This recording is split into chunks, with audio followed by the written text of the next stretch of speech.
Un épais nuage de poussière flottait dans l'air, retombant lentement sur les rails après la disparition du train à l'horizon. Jack McCoy cracha sur le côté, en secouant le sable des larges bords de son chapeau usé. Le soleil tapait sans pitié, transformant le métal de son revolver à la ceinture en un fer chauffé à blanc, qui le brûlait même à travers l'étui. « Bon sang !» marmonna-t-il en regardant la locomotive immobilisée dans un nuage de vapeur. « J'espère que ça en valait la peine. » Le plan était simple comme bonjour. La fille d'un riche marchand de bétail devait se trouver dans le 3e wagon, transportant sa dot, plusieurs milliers de dollars en or, une proie facile pour un homme qui, depuis 5 ans, vivait en prenant aux riches ce qu'il ne méritait pas. Jack passa une main sur sa joue rêche, sentant la sueur se mêler à la poussière de la route. Encore un coup, et il pourrait disparaître à jamais, se trouver un coin tranquille quelque part en Californie, peut-être même acheter une petite ferme. Ses complices, Tom et Billy, s'éloignaient déjà au galop avec le butin du wagon à bagages, mais Jack s'était attardé. Quelque chose dans cette affaire le dérangeait. La jeune femme du 3e wagon n'avait ni crié ni pleuré, comme le font habituellement les passagers effrayés. Elle était assise, immobile comme une statue, et le fixait avec des yeux qui semblaient lire en lui. Jack resserra les rênes de son étalon B et s'approcha lentement du wagon. L'intérieur était silencieux, trop silencieux pour un wagon rempli de gens terrorisés. Il mit pied à terre, attacha son cheval à un poteau voisin et monta prudemment les marches métalliques. La porte du wagon était entr'ouverte. Jack la poussa de l'épaule et elle s'ouvrit dans un grincement.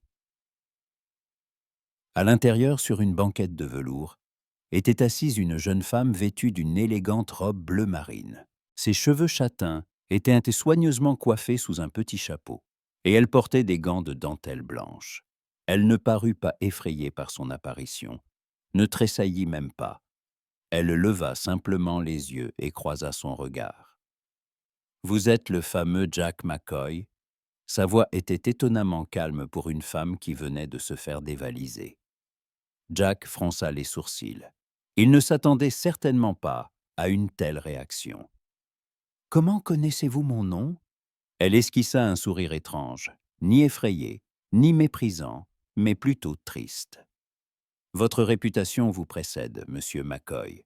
On dit que vous êtes le bandit le plus poli de tout l'Ouest. Vous ne tuez personne sans nécessité absolue et ne vous en prenez pas aux femmes. » Jack sentit quelque chose vaciller en lui. D'habitude, ses victimes tremblaient de peur, ou le maudissaient de toute leur force. Mais celle-ci lui parlait comme s'ils s'étaient rencontrés dans une réception mondaine.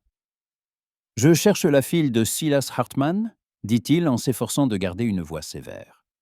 Elle doit avoir de l'argent, beaucoup d'argent. » La femme secoua la tête et quelques mèches de cheveux châtains s'échappèrent de son chapeau. « Je crains que vous ne vous soyez trompé de wagon, monsieur McCoy. Je ne suis pas la fille de monsieur Hartman. Je m'appelle Annabelle Thurston et je... » Elle hésita, comme si elle cherchait ses mots. « Je rejoignais mon fiancé. » Jack sentit le sol se dérober sous ses pieds. Pas le bon wagon, pas la bonne femme. Donc pas d'argent, pas d'or. Tout le plan était tombé à l'eau et il s'était mis en danger, lui et ses hommes, pour rien. « Votre fiancé ?» répéta-t-il, une note étrange dans la voix. Annabelle hocha la tête, mais une ombre passa dans ses yeux. « Le gouverneur Richard Stanton, nous devons nous marier dans 1 semaine à San Antonio. » Le gouverneur.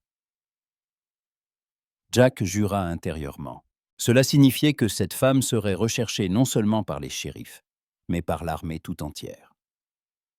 Stanton était un homme influent et vindicatif. Jack en avait assez entendu sur lui pour savoir que le gouverneur ne reculerait devant rien pour retrouver sa fiancée. « Écoutez, mademoiselle Thurston, » dit Jack en retirant son chapeau et en passant une main dans ses cheveux sombres. « C'est un malentendu. Je cherchais quelqu'un d'autre. Vous pouvez partir. » Mais Annabelle ne bougea pas. Elle le regardait avec une étrange curiosité, comme si elle étudiait un animal rare. « Vous me laissez partir comme ça ?» Je n'ai aucune raison de vous retenir, dit Jack en remettant son chapeau. Comme je l'ai dit, c'est une erreur. Annabelle se leva lentement de son siège, lissant les plis de sa robe. Elle était plus grande qu'il ne l'avait d'abord pensé, et se déplaçait avec une grâce particulière qui fit oublier à Jack où il se trouvait. Et si je ne voulais pas partir? Ces mots furent si bas que Jack crut d'abord avoir mal entendu. Quoi? Annabelle leva les yeux vers lui, et il y avait dans son regard quelque chose qui fit manquer un battement au cœur de Jack. Et si je vous disais que la dernière chose que je souhaite, c'est de rejoindre le gouverneur Stanton, que ce mariage n'est pas mon choix, mais la décision de mon père, qui a perdu aux cartes plus qu'il ne peut rembourser. Jack resta figé sur place. Et il faisait chaud et étouffant dans le wagon, une odeur de poussière et de cuir des sièges flottait dans l'air. Mais il sentit soudain un frisson lui parcourir le dos. « Mademoiselle Thurston, Annabelle, le corrigea-t-elle. Simplement Annabelle. Eh oui, je sais ce que vous pensez. La fille d'un riche marchand qui ne veut pas épouser un gouverneur influent. Cela ressemble au caprice d'une enfant gâtée, n'est-ce pas? Jack se tut, ne sachant que dire. Tout cela était trop étrange, trop inattendu. Il était habitué aux situations simples, voler, prendre l'argent, disparaître. Et là, pourquoi me racontez-vous cela?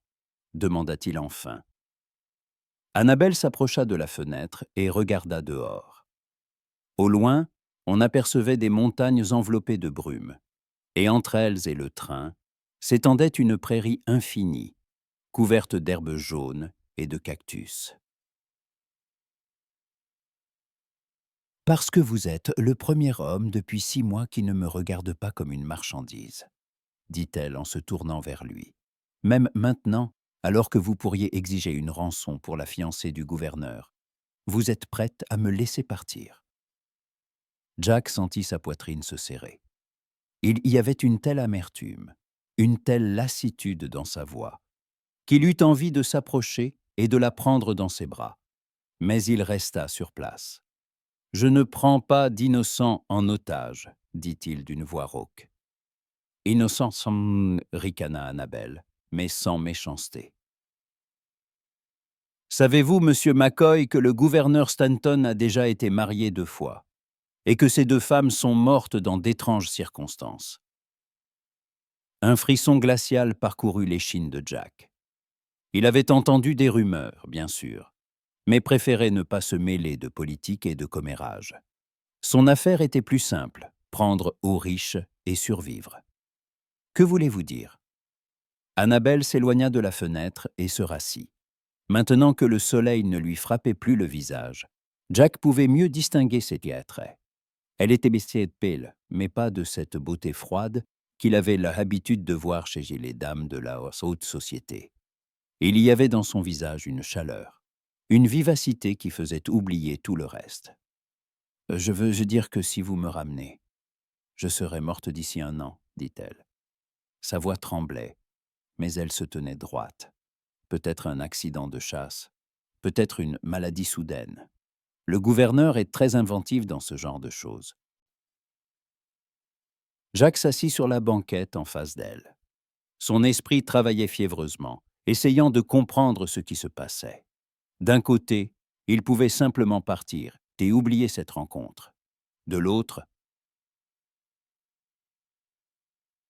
pourquoi votre père a-t-il accepté un tel mariage s'il est au courant? Mon père doit 50 000 $ au gouverneur. Annabelle retira ses gants et les posa sur ses genoux.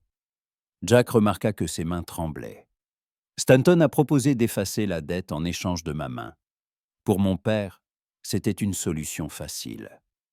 Et pour vous, pour moi, c'est une condamnation à mort.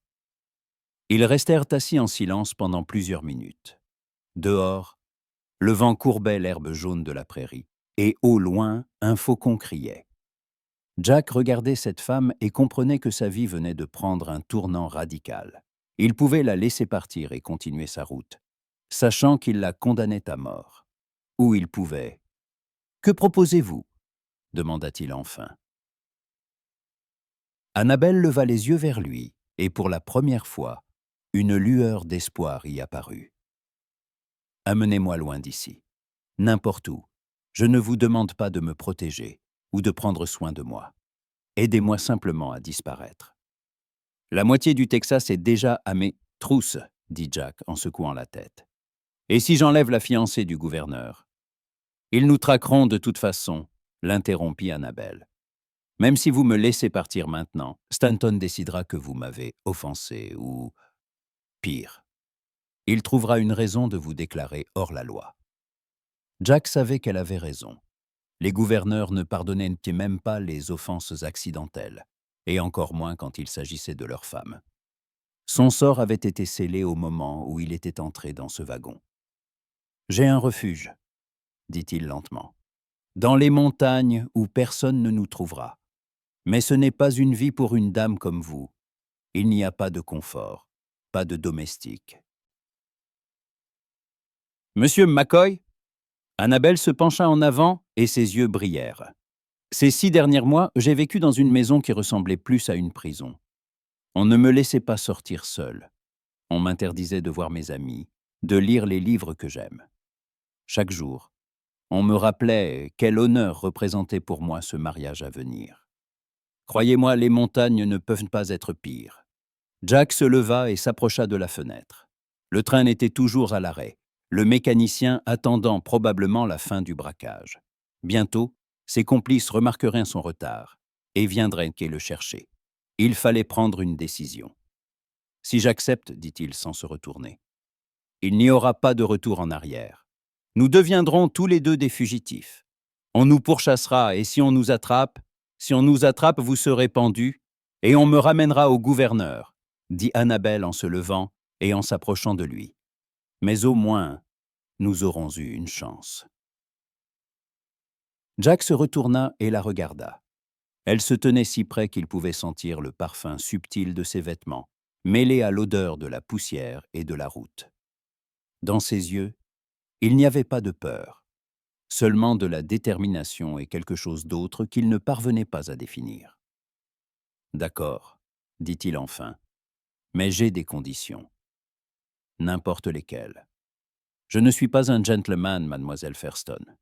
Je suis un voleur et un tueur. Je ne suis peut-être pas l'homme en qui vous devriez avoir confiance. » Annabelle tendit la main et toucha sa joue. Son contact était léger comme celui d'un papillon, mais Jack sentit une chaleur se répandre dans tout son corps. « Mais vous êtes le seul homme qui m'ait offert un choix, » dit-elle doucement.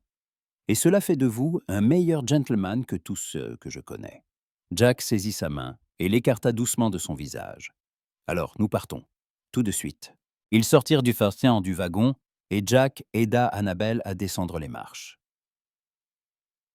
Son étalon renifla en sentant une présence étrangère, mais Jack le calma d'une tape sur l'encolure.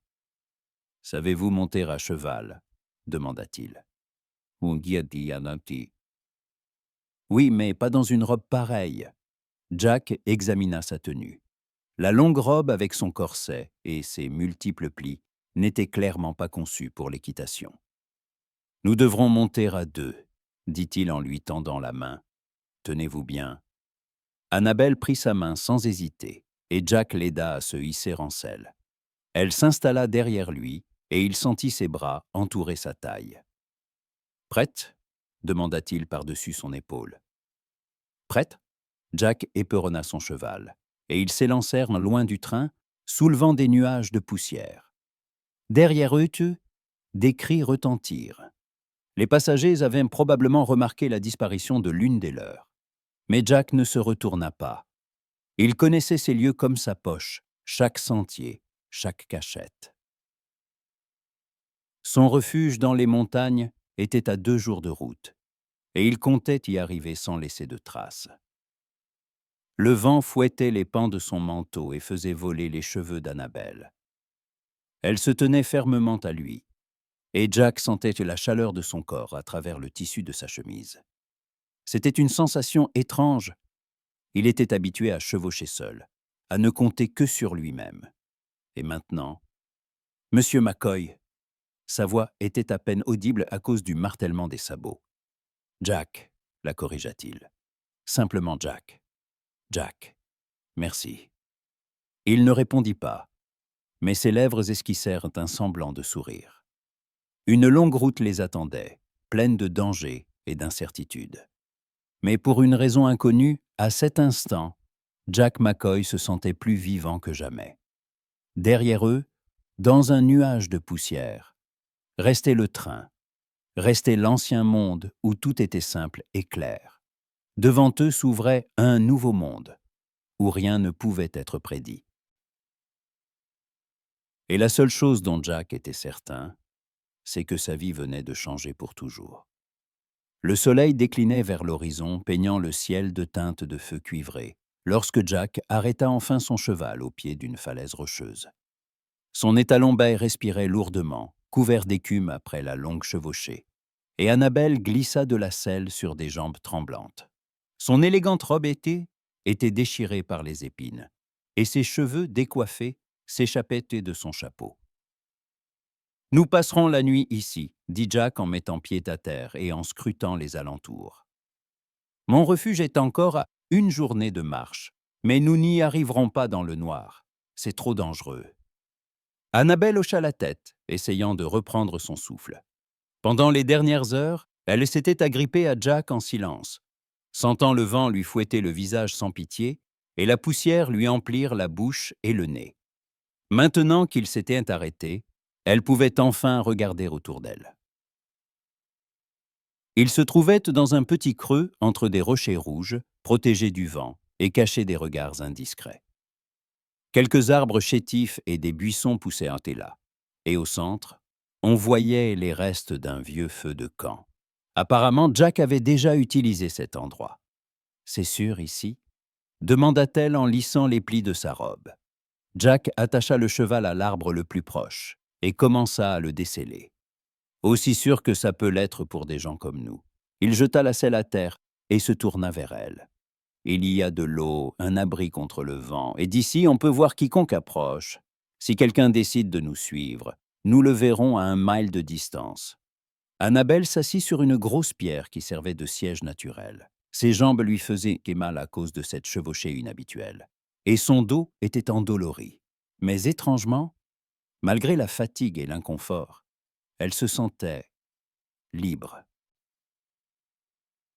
Pour la première fois depuis des mois, elle pouvait respirer à plein poumon sans se soucier de son père ou de ses serviteurs.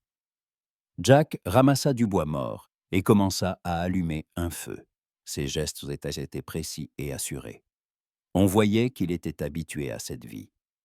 Annabelle l'observait, essayant de comprendre quel genre d'homme acceptait d'aider une parfaite inconnue. « Jack !» appela-t-elle, alors que les premières flammes léchaient les branches sèches. « Oui, pourquoi êtes-vous devenu ce que vous êtes ?»« Un bandit, je veux dire. » Jack se figea, une autre branche à la main. Il resta silencieux quelques secondes, fixant le feu, puis jeta le bois dans les flammes. « C'est une longue histoire, » dit-il enfin. « Nous avons le temps. » Jack s'assit par terre en face d'elle, les jambes croisées.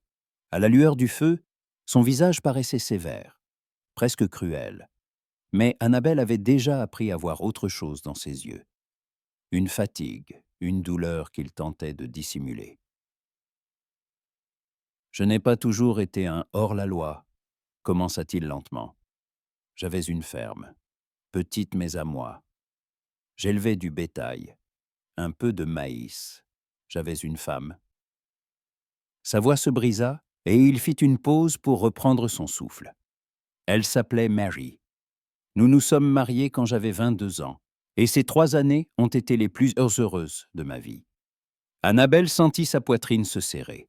Au ton avec lequel Jack avait prononcé le nom de sa femme, elle comprit que cette histoire avait mal fini. « Que s'est-il passé ?» demanda-t-elle doucement. « Les banquiers. » Jack cracha dans le feu et la salive grésilla sur les braises. « Monsieur Harrington de la First National Bank a décidé que notre terre était parfaite pour le chemin de fer. Il nous a proposé de vendre la ferme pour une bouchée de pain, quand nous avons refusé, Il s'est arrangé pour qu'il nous soit impossible de rembourser notre prêt. Annabelle écoutait sans l'interrompre. Pata. Elle avait déjà entendu des histoires similaires. Les riches qui voulaient s'emparer des terres des autres recouraient rarement à des méthodes propres. Harrington a envoyé ses hommes lire chez nous, continua Jack. Soi-disant pour négocier. Mary était seule à la maison, j'étais parti en ville chercher des médicaments pour le bétail. Quand je suis revenu, il se tut, serrant les poings. Jack, vous n'êtes pas obligé. Non, dit-il en relevant brusquement la tête. Vous avez demandé, alors écoutez jusqu'au bout. Quand je suis revenu, la maison était en feu. Mary était à l'intérieur. Ses sceaux, longtemps fermés, et ont mis le feu à la ferme. Annabelle ferma les yeux, imaginant la scène. Elle ressentit une douleur physique en pensant à ce que cet homme avait dû traverser. « Je l'ai enterré sur la colline derrière la maison, » dit Jack, le regard fixé sur le feu, comme s'il voyait tout autre chose. Puis je suis allé voir Harrington. Je l'ai tué en plein jour dans sa propre banque. Et ses 2 gardes avec lui. Et vous avez dû fuir? Oui.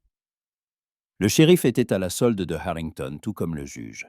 Personne ne se souciait de ce qu'ils avaient fait à ma femme. Tout ce qui les intéressait, c'est que j'avais tué un homme d'affaires respectable. C'est ainsi que je suis devenu un hors-la-loi. Ils restèrent assis en silence, écoutant le crépitement du feu et le hurlement lointain des coyotes.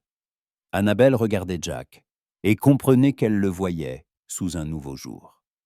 Ce n'était pas simplement un bandit qui dévalisait des trains pour l'argent. C'était un homme que la vie avait brisé et forcé à survivre à tout prix. « Combien d'années ont passé ?» demanda-t-elle. « 5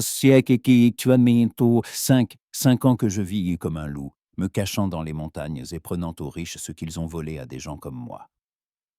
Avez-vous déjà pensé à tout recommencer, quelque part loin, où personne ne vous connaît ?» Jack eut un petit rire sans joie, et chaque jour. « Mais vous savez, Annabelle. » Il l'appela pour la première fois par son prénom, et cela fit vibrer quelque chose en elle. Quand on vit longtemps dans l'obscurité, on commence à oublier ce c'est la lumière. Je ne me souviens plus de ce que c'est que de se réveiller le matin sans penser à qui vous traque. Annabelle se leva et s'approcha de lui. Jack leva la tête, la regardant avec surprise. « Peut-être qu'il est temps de se souvenir, » dit-elle doucement en lui tendant la main. « Nous fuyons tous les 2 notre passé, Jack. Peut-être qu'ensemble, il nous sera plus facile de trouver un avenir. » Jack regarda longuement sa main tendue, puis la prit lentement dans la sienne. Sa paume était rude, couverte de callosités dues au travail et aux armes, mais son contact était étonnamment doux. « Je ne sais pas comment être un homme bien, » dit-il d'une voix rauque. « J'ai trop de sang sur les mains. »« Et moi, je ne sais pas comment être libre, » répondit Annabelle. « Toute ma vie, on m'a dit quoi faire, comment me comporter, qui épouser. Peut-être que nous apprendrons ensemble. » Jack se leva sans lâcher sa main. Ils se tenaient très près l'un de l'autre, et à la lueur du feu, Annabelle pouvait voir chaque trait de son visage. La cicatrice sur son menton, les ridules au coin de ses yeux plissés par le soleil, la fatigue dans ses profonds yeux bruns. Annabelle, prononça-t-il son nom comme s'il le goûtait. Vous ne savez pas dans quoi vous vous engagez. La vie avec quelqu'un comme moi vaut mieux que la mort avec quelqu'un comme le gouverneur Stanton, l'interrompit-elle. Jack sourit, pour la première fois de la journée, un sourire sincère. Et ce sourire transforma son visage, le rendant plus jeune et plus beau. « Vous avez la langue plus acérée que la plupart des hommes que je connais, » dit-il. « C'est une mauvaise chose ? » ?»« Non, » dit Jack en secouant la tête. « C'est une bonne chose. Une très bonne chose. » Il lâcha sa main et se dirigea vers son cheval, sortant de sa sacoche de la viande séchée et une gourde d'osier. « Le dîner ne sera pas fameux, » s'excusa-t-il en lui tendant un morceau de viande dure. La prochaine fois, j'essaierai d'attraper un lapin. Annabelle prit la nourriture et goûta prudemment. La viande était salée et coriace, bien différente des plats raffinés auxquels elle était habituée. Mais étrangement, elle eut l'impression de n'avoir jamais rien mangé de plus délicieux. Jack, dit-elle en mâchant, parlez-moi de votre refuge. Quel genre d'endroit, c'est ça? Une vieille mine dans les montagnes de Devil's Backbone. Jack s'assit à côté d'elle sur la pierre. Les Indiens considèrent ces lieux comme maudits, alors personne ne s'y aventure. J'y ai aménagé une sorte de maison. Il y a de quoi passer la nuit, à cacher des provisions. La ville la plus proche est à 2 jours de marche par des sentiers de montagne. Ça a l'air isolé. Très. Parfois, je ne voyais âmes qui vivent pendant des mois. Il la regarda. Êtes-vous sûre d'être prête pour une telle vie? Annabelle réfléchit. Toute sa vie, elle avait été entourée de gens, serviteurs, gouvernantes, amis de son père, invités. La maison était toujours pleine de voix, de rires, de musique. Pourrait-elle vivre dans un isolement complet? Et vous serez là? Demanda-t-elle. Oui, alors je suis prête. Jack la regarda attentivement, comme pour essayer de savoir si elle disait la vérité ou si elle essayait simplement d'être courageuse. Annabelle, vous réalisez que nous nous connaissons à peine? Nous nous sommes rencontrés il y a quelques heures. Peut-être prenez-vous des décisions trop hâtives. Elle posa la viande qu'elle n'avait pas finie et se tourna vers lui. Jack, en quelques heures, je me suis sentie plus vivante que pendant tous ces derniers mois. Oui, nous sommes des inconnus. Oui, l'avenir est incertain. Mais vous savez quoi? Pour la première fois de ma vie, je choisis mon propre destin. Et ça en vaut la peine. Jack resta silencieux, la regardant. Il y avait dans ses yeux quelque chose qui fit battre le cœur d'Annabelle plus vite. « Vous êtes une femme étonnante, » dit-il enfin. « La plupart des dames de la haute société s'évanouiraient à la simple idée d'une telle vie. La plupart des dames de la haute société n'ont jamais vu la vraie vie, » répondit Annabelle. « Elles vivent dans des cages dorées et pensent que c'est la liberté. Et vous? Moi, je veux voler. » Jack tendit la main et écarta doucement une mèche de cheveux qui était tombée sur son visage. Ses doigts étaient chauds et étonnamment tendres. « Alors envolons-nous, » murmura-t-il. Ils se turent à nouveau, mais, cette fois, le silence était différent. Pas gênant, mais chaleureux, plein de mots et de sentiments non dits.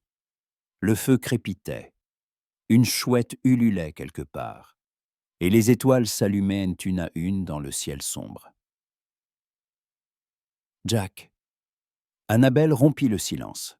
« Regrettez-vous de m'avoir rencontré? »« Non, » répondit-il sans la moindre hésitation. « Et vous? »« Non, » sourit-elle. « Pas une seconde. Même si demain toute une armée vient nous chercher. » Surtout si demain toute une armée vient nous chercher. Ça veut dire que nous en valons la peine. Jack éclata de rire, un rire fort et sincère. Vous êtes une optimiste incorrigible, Annabelle Fairstone. Et vous, un pessimiste incorrigible, Jack McCoy. Peut-être qu'ensemble nous trouverons un juste milieu. Le feu commençait à s'éteindre, se transformant en braise incandescente. Jack se leva et ajouta quelques branches au foyer. « Nous devons dormir, dit-il. Demain sera une longue journée, et il faudra se lever avant l'aube. »« Où vais-je dormir ?» demanda Annabelle en regardant autour d'elle. « Prenez ma couverture. » Jack sortit une épaisse couverture de laine de sa sacoche. « Allongez-vous près du feu, il y fait plus chaud. Et vous ? » J'ai l'habitude de dormir à la belle étoile. Je n'ai pas besoin de couverture. Annabelle prit la couverture, mais ne bougea pas. Jack, j'ai peur, avoua-t-elle doucement. De quoi avez-vous peur? De tout, que nous n'arrivions pas au refuge, qu'on nous attrape, que le gouverneur nous trouve, que je vous déçoive. Jack s'approcha d'elle et s'agenouilla, prenant ses mains dans les siennes. Annabelle, écoutez-moi, dit-il d'une voix ferme et assurée. Je ne laisserai personne vous faire de mal. Je vous le jure. Et pour ce qui est de la déception, il sourit. Vous avez déjà montré plus de courage que la moitié des hommes que je connais. Vous ne me décevrez pas. Vous le promettez? Je le promets. Annabelle hocha la tête et s'allongea sur la couverture, se blottissant en boule près du feu. Jack la recouvrit avec le bord libre de la couverture et s'installa non loin, le dos contre un gros rocher. « Jack » appela-t-elle d'une voix endormie. « Quoi ?»« Bonne nuit. »« Bonne nuit, Annabelle. » Elle ferma les yeux, écoutant le léger crépitement des braises et la respiration régulière de Jack. Pour la première fois depuis des mois, elle s'endormait sans craindre le lendemain. À ses côtés se trouvait un homme prêt à la protéger, un homme qui lui avait donné ce qu'elle n'avait jamais eu, le choix. Quant à Jack, il resta longtemps éveillé, regardant les étoiles et écoutant la respiration calme de la femme endormie. Il pensait à la façon dont sa vie avait changé en une seule journée. Comment une rencontre fortuite avait tout bouleversé. Et pour la première fois en 5 ans, il s'autorisa à penser à l'avenir. Non pas comme une succession infinie de fuites et d'errances, mais comme quelque chose de lumineux et de chaleureux. Peut-être qu'Annabelle avait raison. Peut-être qu'il parviendrait vraiment à trouver la lumière dans les ténèbres. Mais pour cela, il fallait d'abord arriver vivant au refuge.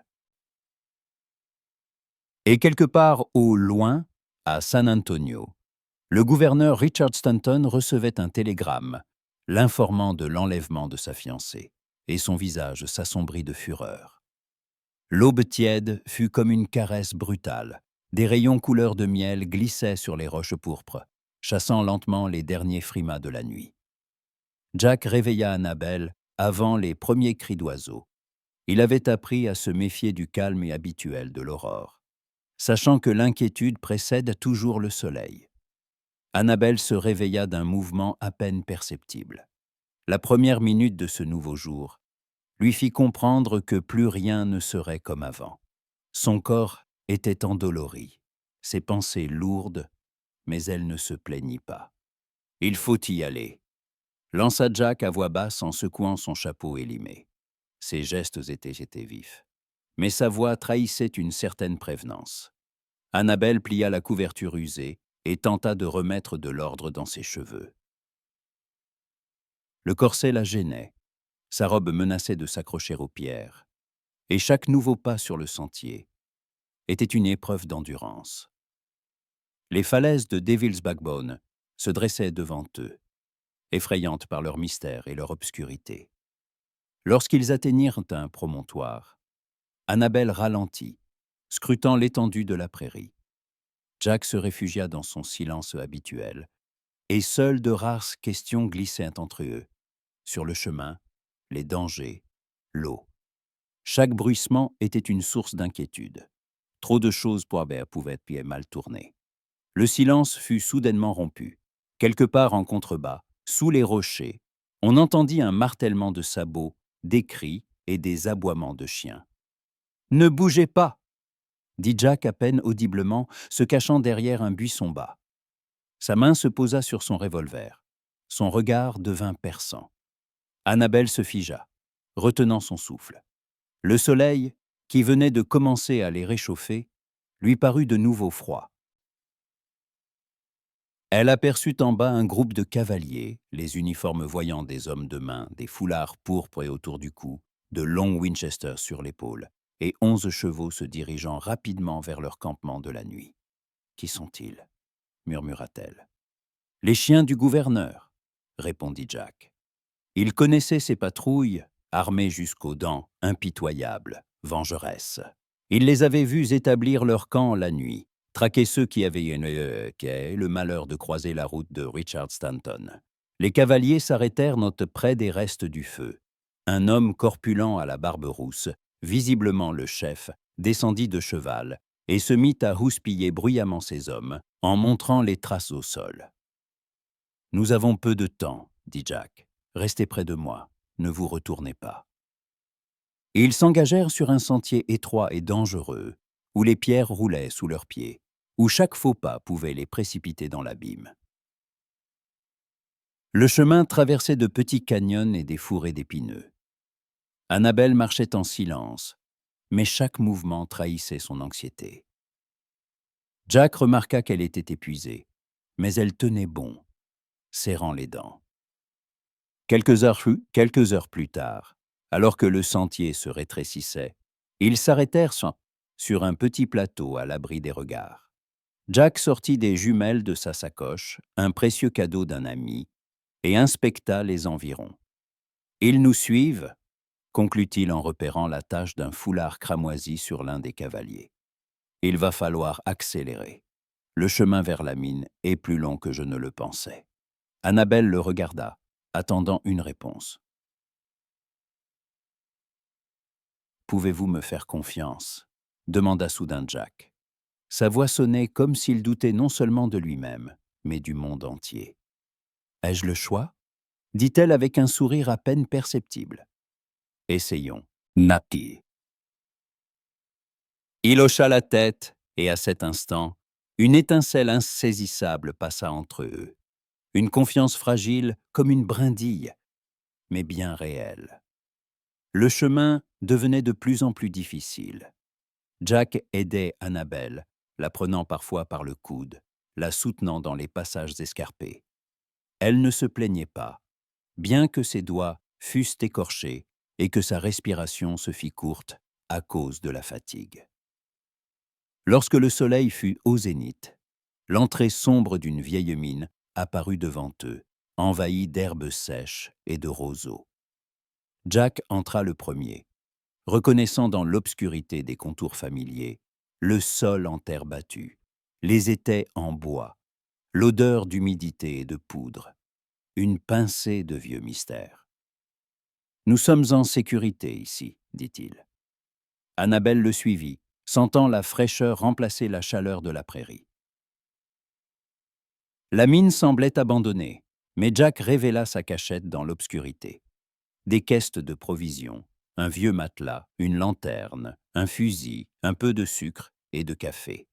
L'endroit avait un confort étrange, simple, à la manière d'un cow-boy mais fiable. « Vous venez souvent ici ?» demanda-t-elle en s'asseyant sur le matelas. « Parfois pendant des semaines, » avoua-t-il, quand le danger est particulièrement grand. Annabelle retira son chapeau et le serra fermement dans ses mains. Elle pensait à ce qu'elle laissait derrière elle, non seulement les riches demeures, mais toute sa vie d'avant. Devant elle, il y avait une mine, une poursuite, la solitude d'un autre, mais aussi une nouvelle liberté. Jack s'assit à côté d'elle. « Ils ne nous trouveront pas avant la nuit si nous restons silencieux. »« Je ne veux plus vivre dans la peur, » dit Annabelle lentement. « Je veux savoir qui je suis vraiment, sans le gouverneur, sans mon père, et peut-être avec quelqu'un qui a connu la douleur comme moi. » Jack ne répondit pas, mais ses paroles restèrent entre eux, comme un pont qu'ils pouvaient traverser ensemble. Tard dans la soirée, seules les plaintes du vent et les rares dégâts bruyants de la vie nocturne parvenaient des profondeurs de la mine. Dehors, la poursuite faisait rage. À l'intérieur, l'espoir attendait. Dans cette nature impitoyable, sous la protection des rochers et des cieux sombres, Jack et Annabelle se retrouvèrent pour la première fois face à face, sans masque. Et au milieu de l'humidité, de l'odeur de poudre et du cliquetis de vieilles clés, il leur sembla que c'était précisément là que commençait ce qu'ils attendaient tous les deux depuis si longtemps. Et au loin, à l'aube, les premiers cavaliers sentaient déjà l'odeur de leur proie. La poursuite ne faisait que s'intensifier. Et avec elle, le sentiment que l'amour et la liberté valaient plus que la vie. Le lendemain, tout allait changer. La journée se déroula sous le grondement sourd du danger imminent. Dehors, le vent arrachait les feuilles sèches des rares arbres, soulevant la poussière et l'odeur de la prairie. Cet arôme particulier d'absinthe et de pierres chauffées à blanc qui reste à jamais gravé dans la mémoire de ceux qui ont respiré l'air du Far West. À l'intérieur, régnait un silence tendu, comme si la Terre elle-même attendait de voir de quel côté le destin allait tourner. Jack moulait du café dans une vieille boîte en fer blanc, attentif au moindre bruissement extérieur. Ses doigts bougeaient avec précision et mesure. Au fil des années d'errance, il avait appris à accomplir les tâches les plus simples sans faire de bruit superflu. Annabelle était assise près de l'entrée, prêtant l'oreille à Pilili à l'agitation de la nature sauvage. Des rayons de soleil filtraient à travers le passage barricadé de planches, dessinant des bandes dorées sur le sol en pierre de la mine. Toi. Elle sentait que ce refuge les protégeait paisiblement de la méchanceté des hommes, mais ses pensées ne lui laissaient aucun répit. « Vous êtes toujours seul ?» demanda-t-elle alors que Jack versait le café trouble dans une tasse en fer blanc. Ses mouvements se ralentirent. Il fixa longuement le liquide brun, comme s'il cherchait la réponse à une question qu'il se posait chaque jour depuis 5 ans. « Habituellement ?» répondit-il enfin en lui tendant la tasse. Leurs doigts se frôlèrent, et Jack sentit une chaleur se répandre dans sa poitrine. Les gens, soit ils ne supportent pas cette vie, soit on les trouve avant qu'ils n'aient le temps de s'y habituer. Annabelle but une gorgée prudente de la boisson amère. Le café était fort, avec un goût de fumée et de métal, bien différent des mélanges raffinés servis chez son père. Mais il y avait dans cette simplicité, dans cette honnêteté du goût, quelque chose de plus authentique que tout le luxe de sa vie passée. « J'ai parfois l'impression d'avoir vécu la vie d'une autre depuis longtemps, » avoua-t-elle en regardant les grains de poussière danser dans l'air. « Je ne sais pas qui je suis sans les attentes des autres. Mon père voulait que je sois une fille soumise. Le gouverneur ne voyait en moi qu'un joli jouet pour sa collection. Et qui suis-je, moi ?» Sa voix trembla, et elle se tourna vers le passage où un fin rayon de soleil perçait à travers les planches. Dans cette lumière, son profil semblait sculpté dans le marbre, noble mais fragile. Jack se tut, mais son regard s'adoucit. Lui seul comprenait ce que c'était que de n'appartenir ni à soi-même, ni aux autres. Il s'approcha et s'assit à côté d'elle, assez près pour sentir la chaleur de son corps, mais pas au point de violer son espace personnel. « Il y a longtemps que je ne croyais plus possible de faire confiance à quelqu'un, » avoua-t-il en baissant les yeux sur ses mains, souillées de poudre et de terre. « Après la mort de Messie, j'ai construit des murs plus hauts que ces montagnes autour de moi. Je n'ai laissé personne s'approcher. C'est trop douloureux de perdre quelqu'un. Et puis vous êtes arrivé. »« Et qu'est-ce qui a changé ?» demanda Annabelle doucement. Jack leva la tête et croisa son regard. Dans ses yeux, il ne vit ni pitié ni peur, mais quelque chose de bien plus précieux, la compréhension. « Pour la première fois en 5 ans, j'ai eu envie que demain n'arrive, » dit-il simplement. « Avant, je ne faisais que survivre, jour après jour, sans penser à l'avenir. Et maintenant, j'ai une raison de penser à demain. » Pendant quelques instants, le silence s'installa entre eux, seulement troublé par le son de leur respiration et le léger craquement du vieux bois des étais de la mine. Quelque part au fond du tunnel, de l'œil goûtait, à un rythme régulier, comme les battements d'un cœur. « Vous n'avez rien à me prouver, » dit enfin Annabelle. « Je ne sais pas moi-même à qui je peux faire confiance. Toute ma vie, les gens m'ont approché avec des intentions précises.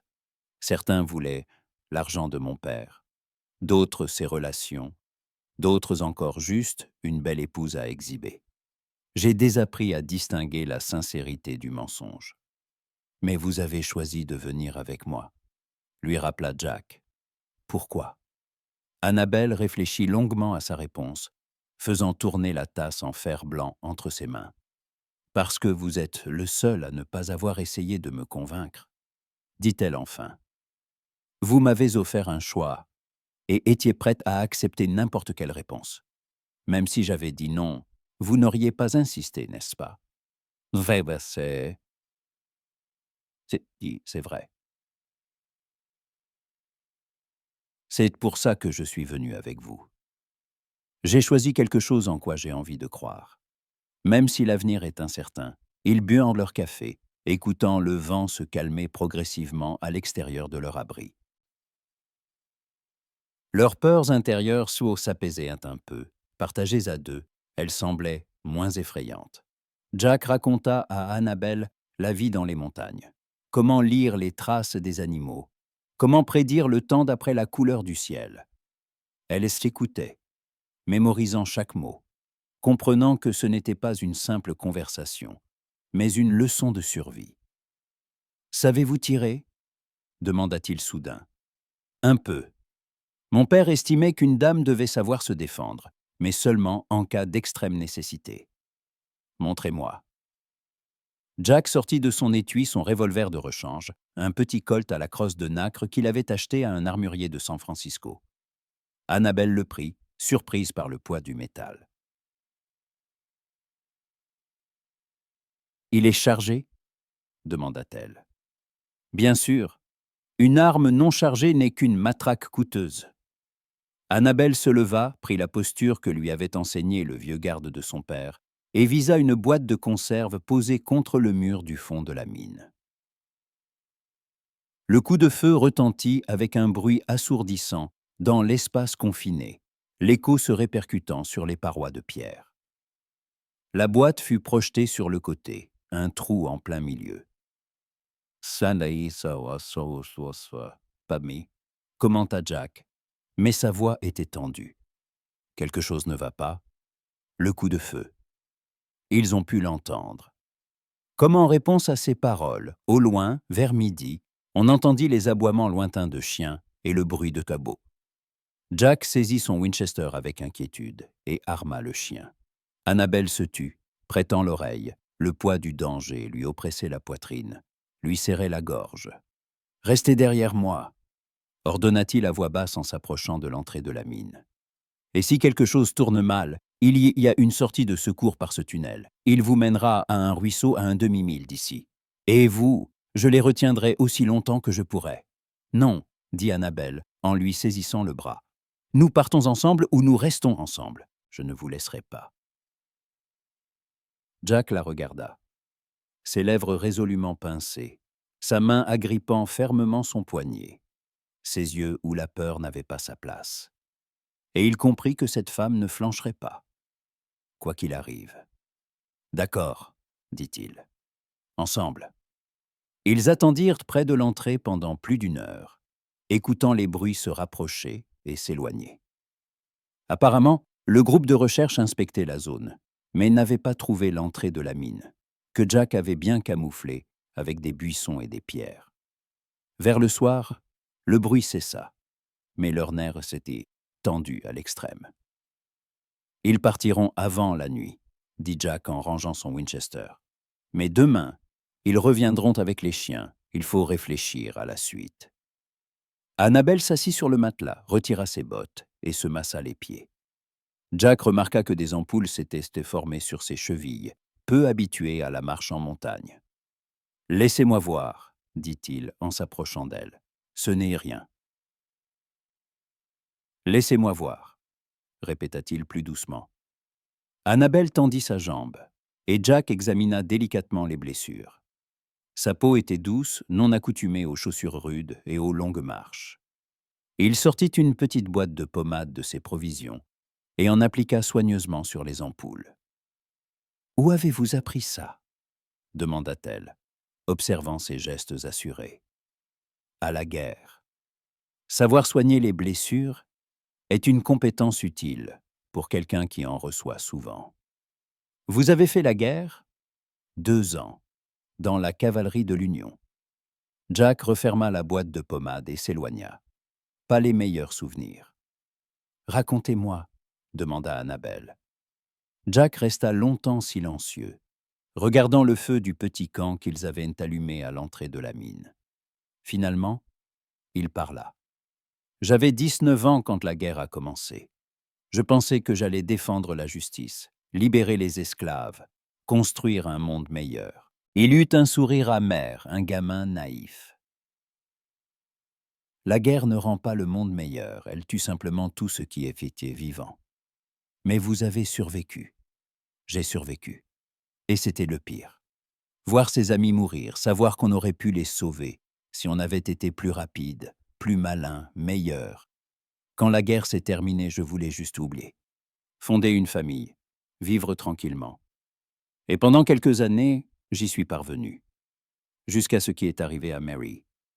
Oui, comme une malédiction, je ne peux pas protéger ceux que j'aime. Annabelle se leva et s'approcha de lui. Dans la pénombre de la mine, son visage semblait particulièrement beau.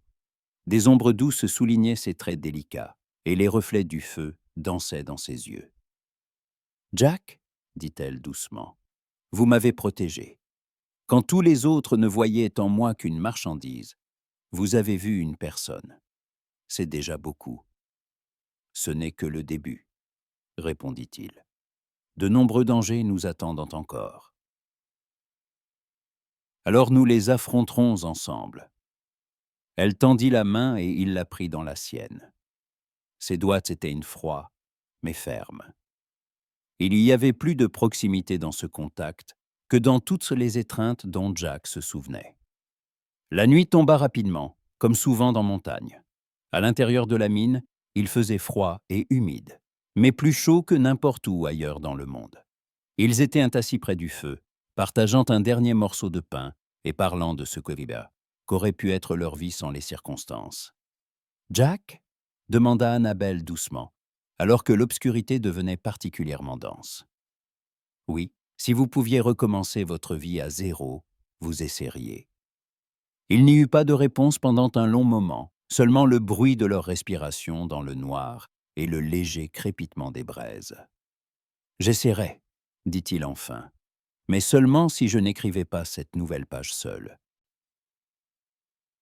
Annabelle sourit dans l'obscurité, pour la première fois depuis longtemps, sans doute ni crainte. « Alors essayons, ensemble. » Cette nuit-là, au fond d'une mine abandonnée, sous la protection des montagnes, naissait lentement ce qu'ils croyaient tous deux impossible. Au-delà de leur refuge, des ennemis les traquaient et des dangers les guettaient, mais ici, à la frontière de l'ombre et de la lumière, une véritable confiance voyait le jour, ainsi qu'un espoir faible mais lumineux d'un avenir qu'ils pourraient construire ensemble. Et quelque part au loin, le gouverneur Stanton étudiait des cartes et planifiait une nouvelle battue. Il n'avait pas l'intention d'abandonner. L'enjeu était trop important. Non seulement sa fiancée, mais aussi sa réputation. Et Richard Stanton défendait sa réputation à n'importe quel prix. La matinée ne commença pas avec les bruits inquiétants de la poursuite, mais avec une douce lumière filtrant à travers les fentes des planches. Annabelle se réveilla la première et resta quelques instants immobile, écoutant la respiration régulière de Jack. Pendant la nuit, il s'était discrètement rapproché, et elle sentait maintenant la chaleur de son corps. Voyait comment, dans son sommeil, son visage devenait plus jeune, plus doux. Les rides sévères s'effaçaient. Le pli entre ses sourcils se lissait, et elle pouvait imaginer comment il était avant la guerre, avant les pertes, avant la douleur. Elle se souleva doucement sur un coude, étudiant ses traits dans la pénombre matinale. Ses cils sombres projetaient des ombres sur ses pommettes. Ses lèvres étaient légèrement entr'ouvertes. Sur son cou, une petite cicatrice était visible, probablement laissée par un couteau ou une balle. Chaque marque sur son corps racontait une histoire de survie, et Annabelle sentit sa poitrine se serrer. Pas de pitié, quelque chose de bien plus profond et effrayant. « Bonjour », dit doucement Jack sans ouvrir les yeux. Annabelle sursauta, ne s'attendant pas à ce qu'il soit réveillé. « Comment saviez-vous que je ne dormais pas ? Votre respiration a changé, sourit-il en ouvrant enfin les yeux. L'habitude, à la guerre et en cavale, on apprend vite à sentir chaque mouvement à proximité. Elle ne s'écarta pas, bien qu'il n'y eût que quelques centimètres entre eux. Au contraire, quelque chose la poussa à rester, à continuer de regarder dans ses yeux bruns où brillait quelque chose de nouveau, non seulement de la méfiance, mais aussi de la tendresse. « Vous avez mal dormi », remarqua-t-elle. Vous avez bougé.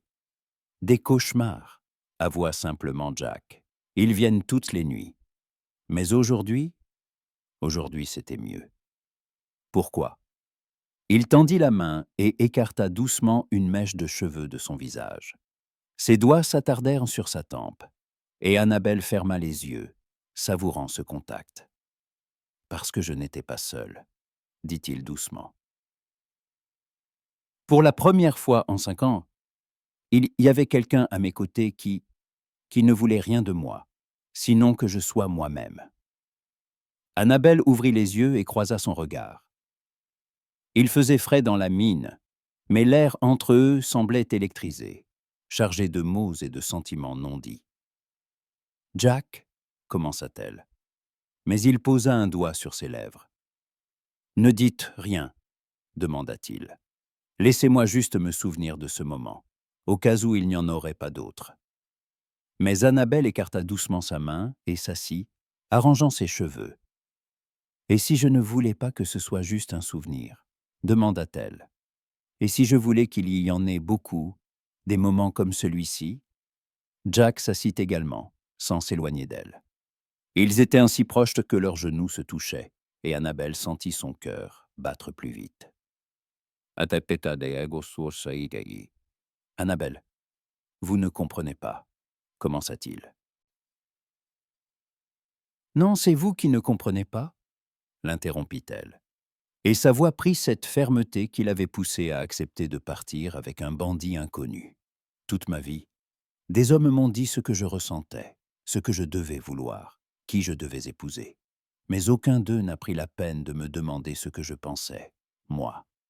Et que pensez-vous ? Demanda Jack, et sa voix avait quelque chose de fragile, comme s'il craignait d'entendre la réponse. Annabelle prit son visage entre ses mains. Sa peau était chaude et rêche, à cause de sa barbe de plusieurs jours.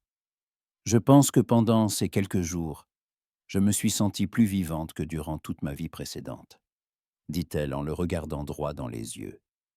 Je pense que lorsque vous me regardez, vous ne voyez ni l'argent de mon père, ni un moyen de faire carrière, mais simplement moi. Et je pense que si je dois mourir dans ces montagnes, il vaut mieux mourir libre aux côtés de l'homme que je... Elle hésita. Que vous... Quoi ? L'encouragea Jack, ses mains se posant sur les siennes. Que j'aime, souffla-t-elle, et les mots restèrent que suspendus dans l'air entre eux, audacieux et effrayants à la fois. Jack se figea. Dans ses yeux passèrent diverses émotions. La surprise, la joie, la peur, le doute. Annabelle, commença-t-il, mais elle l'arrêta de nouveau. Ne dites pas que je ne comprends pas, ou que ce n'est que de la gratitude pour m'avoir sauvé, dit-elle fermement. J'ai 24 ans, je suis assez grande pour connaître la différence entre la gratitude et l'amour. Et oui, peut-être que c'est arrivé vite, peut-être que c'est de la folie, mais c'est la vérité. Jack retira doucement ses mains de son visage, mais ne les lâcha pas, entrelaçant ses doigts avec les siens. Et si je vous disais que moi aussi, que je ressens la même chose, demanda-t-il doucement, que depuis le moment où je vous ai vu dans ce train, quelque chose a changé. Que pour la première fois depuis des années, je ne fais pas que survivre, je vis. Annabelle sourit, et ses yeux brillèrent. Alors je dirais que nous sommes devenus fous tous les deux en même temps, et c'est merveilleux. Jack se mit à rire, un rire bas mais sincère. Le son de son rire dans l'espace clos de la mine parut à Annabelle la plus belle mélodie du monde. Vous savez ce qui est le plus étrange, dit-il en portant leurs mains enlacées à ses lèvres et en baisant sa paume. Mary, ma femme. La dernière fois que nous avons parlé, elle m'a dit qu'elle ne voulait pas que je me renferme si quelque chose lui arrivait, que la vie est trop courte pour la passer dans la solitude. Une femme sage, dit Annabelle doucement. Oui, et je pense qu'elle aurait approuvé mon choix. Jack la regarda avec une telle tendresse qu'Annabelle en eut le souffle coupé. Vous lui ressemblez. Pas physiquement, mais à l'intérieur. La même force, la même capacité à voir le bon, même dans les pires situations. Parlez-moi d'elle, demanda Annabelle. Je veux savoir. Et Jack raconta comment ils s'étaient rencontrés à un bal de l'église, comment elle, lui, avait appris à danser, comment elle riait de ses tentatives maladroites de la courtiser, comment qu'elle faisait la meilleure tarte honte aux pommes du comté et lui lisait des histoires le soir, de ses rêves d'avoir une grande famille et de la façon dont elle soignait les animaux blessés. Annabelle écoutait, sans ressentir de jalousie, seulement une profonde tristesse pour l'homme que Jack avait perdu, et de la gratitude pour cette femme qui lui avait appris à aimer. Elle aurait voulu que vous soyez heureux, dit Annabelle quand il eut fini. Et je vous promets que si nous sortons d'ici vivants, je ferai tout pour vous redonner la capacité de sourire chaque jour. Et si nous ne nous en sortons pas, alors au moins, nous passerons le temps qu'il nous reste ensemble. Elle se pencha plus près, et leurs fronts se touchèrent. Jack, embrassez-moi. Annabelle, s'il vous plaît. Il la regarda dans les yeux une longue seconde de plus, puis se pencha lentement et posa ses lèvres sur les siennes. Le baiser fut tendre, prudent, empreint d'une passion contenue. Annabelle sentit le monde entier se réduire à cet instant, à la chaleur de ses lèvres, au goût de café et d'air matinal, au battement de deux cœurs à l'unisson.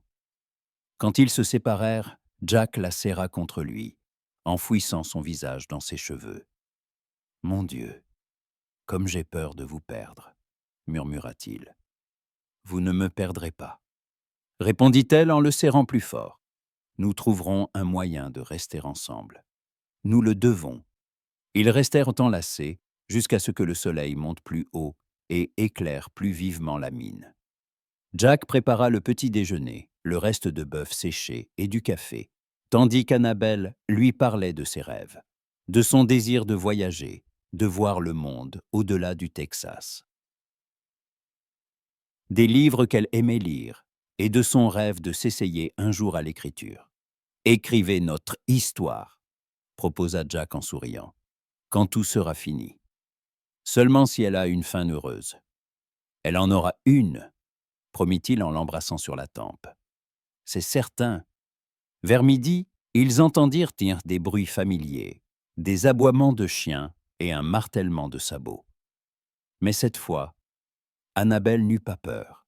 Aux côtés de Jack, sachant qu'il l'aimait aussi fort qu'elle l'aimait, elle se sentait capable d'affronter tous les dangers.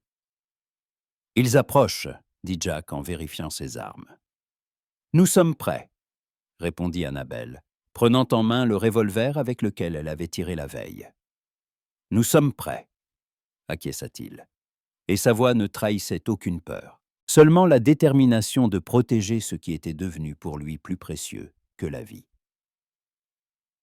Le bruit de la poursuite s'intensifiait à l'extérieur de la mine, mais à l'intérieur régnait le calme de deux personnes qui s'étaient trouvées contre toute attente. Et quoi que le destin leur réserve, ils l'affronteraient ensemble. Il n'y a pas de place pour la peur en amour, quand on est aux côtés de celui qui est prêt à partager avec vous la joie, la peine et la vie elle-même.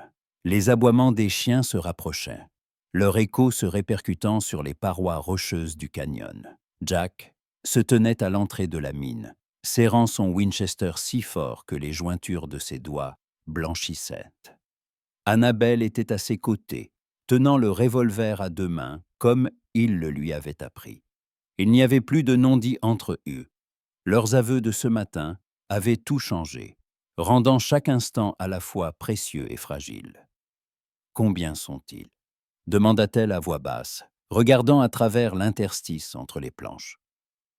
« Dick, peut-être 12 cavaliers, » dit Jack en plissant les yeux pour étudier les silhouettes sur le versant de la montagne. « Et le gouverneur est avec eux. Je vois son cheval blanc. » Le cœur d'Annabelle rata un battement. Richard Stanton était venu en personne, ce qui signifiait qu'il ne leur laisserait aucune chance de s'échapper. Elle connaissait cet homme assez bien pour comprendre qu'il la tuerait plutôt que de la laisser avec un autre. « Jack » posa-t-elle une main sur son épaule. « Il y a peut-être un autre moyen. Il n'y a pas d'autre moyen, coupa-t-il sans se retourner. Je ne vous livrerai pas à lui. Jamais. Sa voix était si résolue qu'Annabelle ressentit à la fois de la gratitude et de la peur. Pas pour elle, mais pour lui, pour l'homme prêt à mourir pour sa liberté. Les cavaliers s'arrêtèrent au pied de la falaise où se cachait l'entrée de la mine. Même à travers les murs de pierre, on entendait la voix du gouverneur, froide, autoritaire, habitué à une obéissance aveugle. « McCoy !» cria Stanton. « Je sais que tu es là, et je sais que ma fiancée est avec toi. Sors, et nous réglerons ça en gens civilisés. » Jack eut un sourire sans joie. « En gens civilisés, » marmonna-t-il.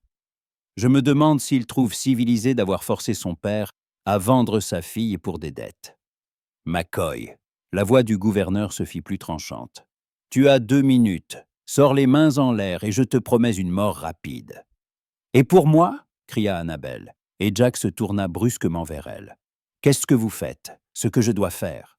Elle s'approcha de l'entrée. « Richard, c'est de moi, Annabelle. Je veux vous parler. » Un silence s'installa, qui dura une éternité. Puis la voix du gouverneur retentit de nouveau. Mais cette fois, on y décelait de la surprise et autre chose. Du soulagement peut-être. « Annabelle, ma chère, Dieu soit loué, tu vas bien. Ce criminel t'a enlevé, t'a forcé à agir contre ta volonté. Mais c'est fini, sors, et nous oublierons ce cauchemar. » « Non, » répondit fermement Annabelle. « Personne ne m'a forcé. Je suis parti de mon plein gré. » De nouveau le silence, mais cette fois, il était lourd, menaçant. « Annabelle, la voix du gouverneur devint dangereusement basse. Tu ne sais pas ce que tu dis. Cet homme est un tueur et un voleur. Il t'a lavé le cerveau, t'a fait croire à ses mensonges. Le seul mensonge, c'est que vous qualifiez nos fiançailles de mariage d'amour, cria-t-elle en retour. Nous savons tous les deux que c'est un marché. Ma vie en échange des dettes de mon père. Jack lui saisit le bras. Annabelle, ne faites pas ça. Vous ne ferez que l'énerver davantage. Qu'il s'énerve. Elle le regarda avec une telle passion qu'il en eut le souffle coupé. Je ne veux plus me taire. Je ne veux plus jouer la fiancée soumise qui n'a pas d'opinion.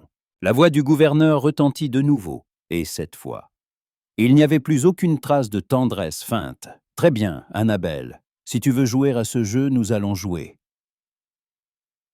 J'ai 12 hommes armés ici. Vous avez un revolver et un fusil. Le calcul est simple. Nous avons un abri, cria Jack, et nous n'avons pas l'intention de nous rendre.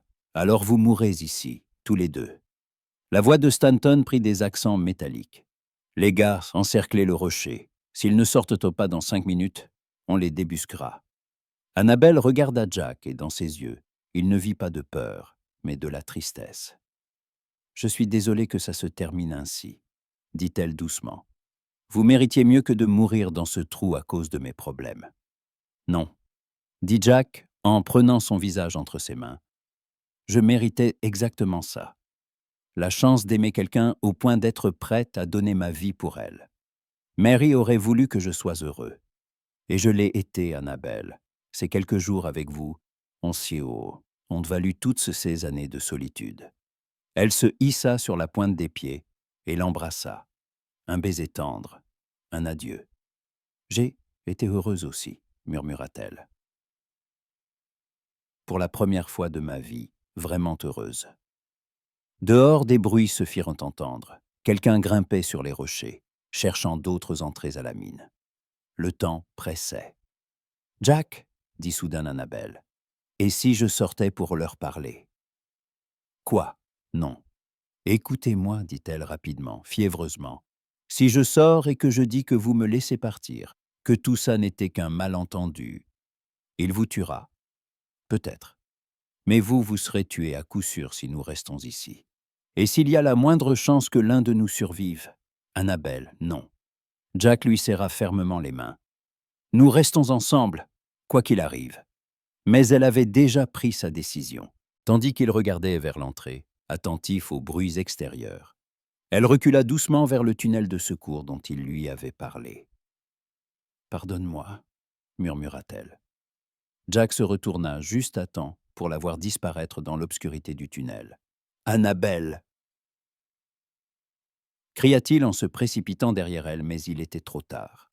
Elle courait dans le couloir étroit, trébuchant dans le noir, s'écorchant les mains contre les parois de pierre. Son cœur battait si fort qu'il semblait sur le point d'exploser. Mais elle ne s'arrêta pas. Si son plan fonctionnait, si elle parvenait à convaincre le gouverneur que Jack l'avait laissé partir, le tunnel la mena à un petit ruisseau, comme l'avait dit Jack. Elle se lava le visage à l'eau froide, arrangea ses cheveux, s'efforçant de paraître aussi effrayée et désemparée que possible. Puis, prenant son courage à deux mains, elle remonta la pente jusqu'à l'endroit où attendait le gouverneur. « Richard !» cria-t-elle en sortant de derrière les rochers, les mains en l'air. « Je suis là !» Le gouverneur Stanton était assis sur son cheval blanc, tel une statue, grand, les cheveux grisonnants, les yeux gris et froids, les lèvres minces. En voyant Annabelle, son visage n'exprima ni soulagement ni joie. Seulement la satisfaction d'un homme qui a récupéré sa propriété. « Annabelle, » dit-il d'un ton neutre, « où est-ce McCoy ?»« Il m'a laissé partir, » mentit-elle, s'efforçant de faire trembler sa voix. « Il a dit qu'il ne voulait pas de sang sur les mains, que c'était un malentendu. » Stanton descendit lentement de cheval et s'approcha d'elle. Ses yeux scrutèrent son visage, cherchant des signes de mensonge. « Un malentendu, » répéta-t-il. « Et tu es simplement parti ?»« Oui, il est là-bas, dans la mine. Il a dit qu'il attendrait que vous soyez parti. » Le gouverneur fit un signe de tête à l'un de ses hommes, un colosse aux moustaches rousses. « Tom, prends tes 3 hommes et va vérifier la mine, si McCoy est là, tu as Hull. »« Non, » s'écria Annabelle. « Vous aviez dit... »« Je n'ai jamais dit que je le laisserais partir, » répondit froidement Stanton. « Cet homme a enlevé ma fiancée. Pour cela, la sentence est la mort. » Annabelle comprit qu'elle était tombée dans un piège. Son plan avait échoué, et maintenant Jack allait mourir, sans qu'elle puisse rien y faire. « Richard, s'il vous plaît, tais-toi. » Il lui saisit le menton, la forçant à le regarder dans les yeux. « Tu me prends pour un imbécile. Tu crois que je ne vois pas comment tu le regardes. Mais peu importe. Dans 1 semaine, nous serons mariés, et tu oublieras cette folie. Je ne vous épouserai jamais, » dit Annabelle doucement mais fermement. « Jamais. » Stanton la gifla, pas très fort, mais assez pour montrer qui était le maître. « Tu m'épouseras, parce que si tu ne le fais pas, je trouverai un moyen de te faire regretter cette décision. » À cet instant, des coups de feu retentirent depuis la mine. Annabelle poussa un cri et se précipita dans la direction des bruits, mais le gouverneur la tenait fermement par le bras. « On dirait que ton héros résiste, » dit-il avec un rictus. Pas pour longtemps, l'échange de tirs dura quelques minutes, puis cessa.